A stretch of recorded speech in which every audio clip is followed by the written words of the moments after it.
ये 8 लक्षण प्रकट होने लगते हैं जिसके ऊपर प्रभु की कृपा होती है। पहला, घोर अपराध करने वाले के प्रति भी दया की भावना,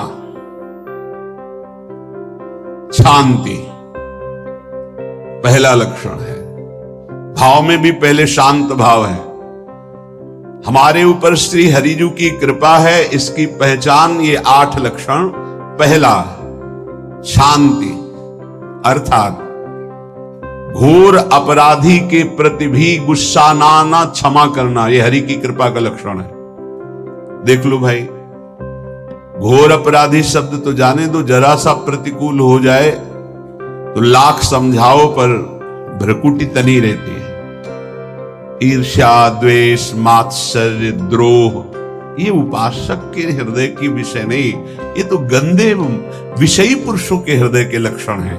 जहां ईर्ष्या है, मात्सर्य है, द्वेष है, द्रोह है, ये कुमति के लक्षण है, ये सुमति के लक्षण नहीं, ये हरि कृपा पात्र के लक्षण नहीं। आपसे जो अपराध कर रहा है, द्रोह कर रहा है, आपका क्षमा बल ये हरि प्रसाद से होता है।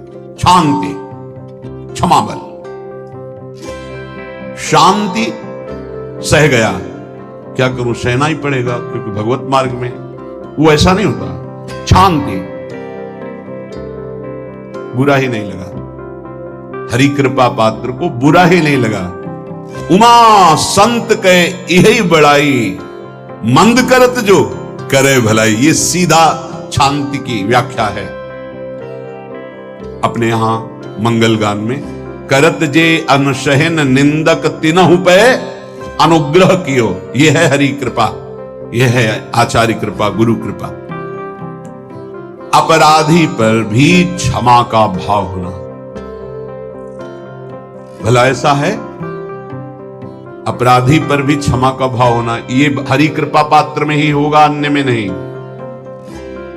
तो अगर अपने हृदय में ऐसा लगे कि ऐसा नहीं है, तो हरिजू से प्रार्थना करनी चाहिए कि कृपा करो मेरे में सामर्थ्य आवे।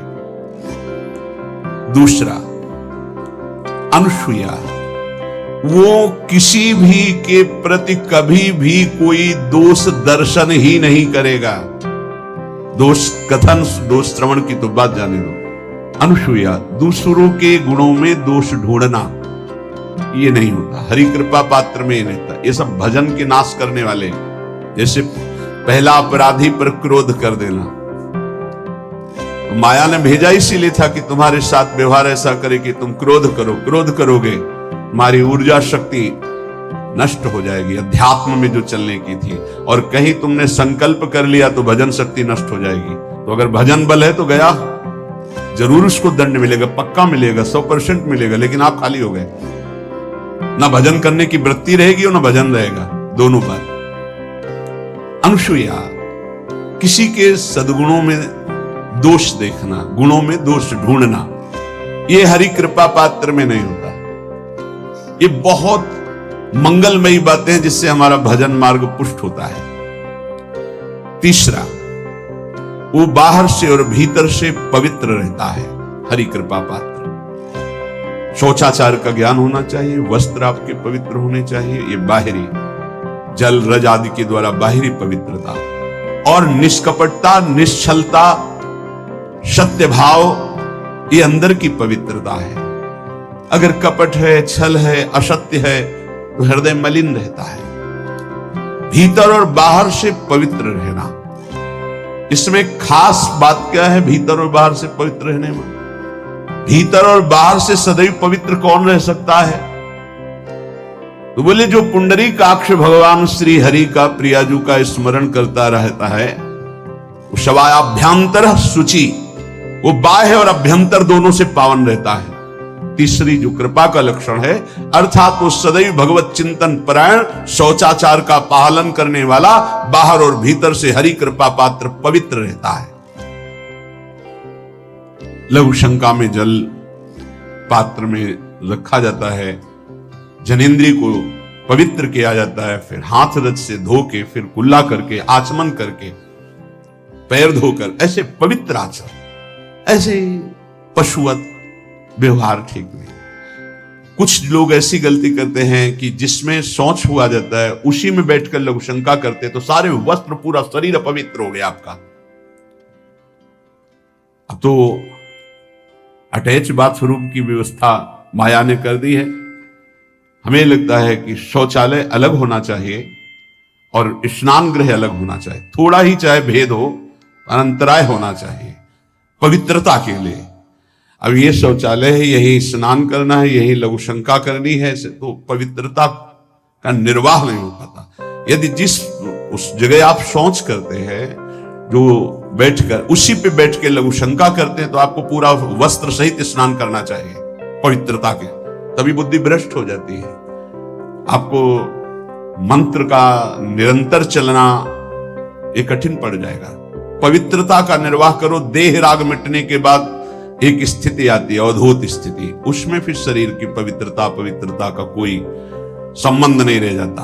पर अभी तो संबंध है ना देह भाव से, तो बहुत हो से लघु शंका ऐसे करें कि आपके पैरों में, वस्त्रों में छिट्टी ना पड़े, पवित्र रहे। हर समय हमें पवित्र मंत्र जपना है, नाम जपना है, श्री की सेवा में रहना है। बहुत जल्दीबाजी खड़े खड़े लघु शंका की छिट्टी आप पढ़ रही, बस ऐसे चल दिए, वो पशुवत आचरण भगवत मार्ग में नहीं चल पाओगे। वो अंदर तुम्हारे व्याकुलता पैदा करता रहेगा, भोगों की, संसार की। शौचाचार का बहुत बड़ा फल है, शरीर राग छूट जाएगा। ये बात समझ लो, शरीर राग छूट जाएगा। शरीर संबंधी पवित्रता शरीर राग छुड़ा देती है, आंतरिक रहस्य है ये। चौथा, ऐसे कार्यों का अनुष्ठान न करें जिनमें हमारा भजन छूटता है, जिनमें सत्य छूटता है, जिनमें भगवत भाव छूटता है। जैसे आपके ऊपर कृपा हुई, आप भगवत मार्ग में चल रहे हैं, अब आप ऐसे सांसारिक कार्यों का अनुष्ठान कर रहे हैं जिनमें आपकी चित्त वृत्ति बिल्कुल भगवत विमुख हो रही, तो जीवन का लाभ क्या होगा? लाभ तो है भगवत स्मरण सहित। इसी की मानो टीका है, छठदम शील विरत बहु कर्मा, निरत निरंतर सज्जन धर्मा। शीलवान और ऐसे कर्मों से विरत जिनसे भगवत विस्मरण होता है, जो सज्जन पुरुषों के द्वारा धर्मानुष्ठान होते हुए उन्हीं का अनुष्ठान, ऐसे कर्मों में ना जाए जिससे भगवत विस्मरण होता है। जैसे कल एक ने प्रश्न किया कि मैं खाता तो नहीं हूं, लेकिन मांस के दुकान में मांस बेचता हूं, होटल है, क्या उचित है? ये उचित कैसे हो सकता है? तुम और भी तो व्यापार कर सकते हो। जरूरी है धर्म का पालन करने की इच्छा करते हो, धर्म आचरण करते हो, ऐसा नहीं। तो विरत बहु कर्मा, उन कर्मों से हमें विरत रहना है जो हमारे धर्म के विरुद्ध है, जो भजन के विरुद्ध है। हरि कृपा पात्र ऐसे कर्मों का अनुष्ठान कर ही नहीं सकता। और शारीरिक श्रम इतना जिससे हमारा भजन का तार ना टूटे। जब भजन का अभ्यास किया जाता है तो हर कार्य को सुचारू रूप से करते हुए एकाग्रता भजन में रखी जाती है। हम वो कार्य जल्दी से कर ही नहीं सकते जिसमें भजन छूट जाए और कार्य पूरा हो। नहीं, हम कार्य करेंगे, हमें छोड़ दीजिए, हम अपने चिंतन से युक्त होते ही बिल्कुल कार्य करेंगे। जैसे कई साधक हैं, उपासक हैं, बड़े अच्छे उपासक हैं, उनको आप कार्य दीजिए कि आप पानी गर्म कर दीजिए, पात्र बहुत सुंदर साफ होगा, पानी बहुत गर्म, लेकिन आप कह दीजिए कि 5 मिनट में गर्म करके ले, तो उनसे असंभव नहीं होगा। छोड़ दीजिए उनको आप, वो मतलब ऐसा कार्य करेंगे प्रशंसनीय, पर वो समय से। उनका एक सिद्धांत है, बहुत अच्छा लगता है। अपने को पता है इससे जल्दीबाजी नहीं होनी, पात्र मार्जन करना है, छोड़ दीजिए, आप उसको टोकिएगा नहीं, आप जल्दी मांझ के, उससे नहीं होने वाला। वो तनिक भी दोष नहीं रहने देगा पात्रों में, पर समय दीजिए, आराम आराम शुरू करो। हमें अच्छा लगता है। भगवत चिंतन परायण उपासक की यही वृत्ति होती है। पोछा लगाना है, बिल्कुल बढ़िया लगेगा, लेकिन आपको सर से घुमा दे, वैसा नहीं होगा। आप छोड़िए और जाइए, हटिए, और वो अपने ढंग से लगाएगा और एकदम क्लीन करके। यही उपासक का लक्षण है। जो कार्य करेगा सांगोपांग करेगा, पर वो बहुत मस्ती से होगा क्योंकि उसका भगवत चिंतन चल रहा है। अधिक ऐसे जिससे हमारा चिंतन छूट जाए, थोड़ा संयम में आना चाहिए। ये भगवत कृपा पात्र का लक्षण है। अपने भजन का फल देखना भगवत कृपा पात्र की, सबको प्रदान कर देना। हिम्मत है, अपने भजन, इतनी मेहनत से किया हुआ भजन, भजन होने के बाद हे प्रभु इस भजन का फल हो, सर्वे भवन्तु सुखिना सर्वे सन्तु निरामयः। यहां तो कहते महाराज एक माला रोज आपके लिए करता हूं कि आपकी बीमारी ठीक रहे, तो शेष किसके लिए करते हो प्रभु? शेष अगर इष्ट और गुरु के लिए तुम्हारा है कि एक माला करते तो फिर इतनी माला करते तो हमें क्या होगा? सब आपको दे देंगे तो हमें क्या होगा? तभी भजन का रहस्य नहीं जाना। सबके मंगल के लिए अपने भजन को समर्पित कर देना। देखो भाई भजनानंदी, भजन में अरुचि होने लगेगी? नहीं होने लगेगी। सुबह से शाम तक पसीना चुआए हम और भजन का फल दे दे सबको, तो इसका रहस्य बताते हैं।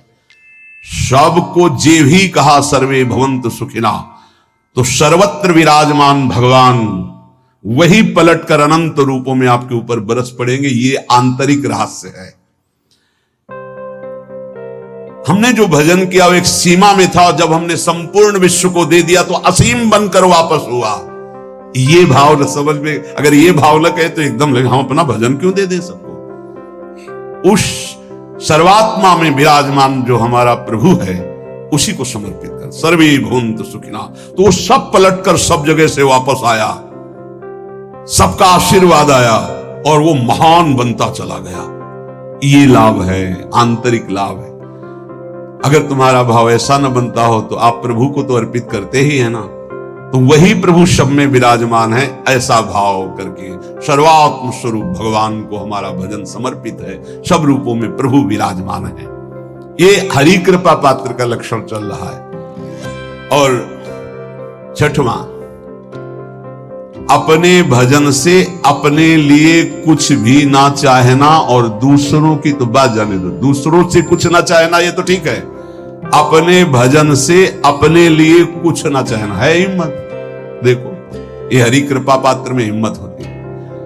अपना भजन अपने प्रयोग में ना लाना, इसका भी आंतरिक रहस्य है।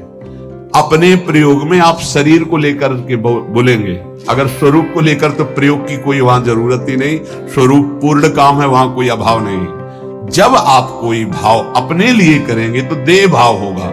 देह भाव से किसी विषय की मांग होगी। विषय पूर्ति भजन का फल नहीं होता, भजन का फल होता विषय निवृत्ति। बहुत जोर की बात है, कैसे समझ में? अपने भजन का भी फल अपने लिए नहीं, दूसरों से कुछ चाह रखना तो बात ही जाने दो। भजन से भी कोई अन्य सुख की चाह नहीं हुई। क्या चाहिए? भजन ही बनता रहे, भजन का फल भजन बनता रहे, खूब निरंतर जप करते रहे।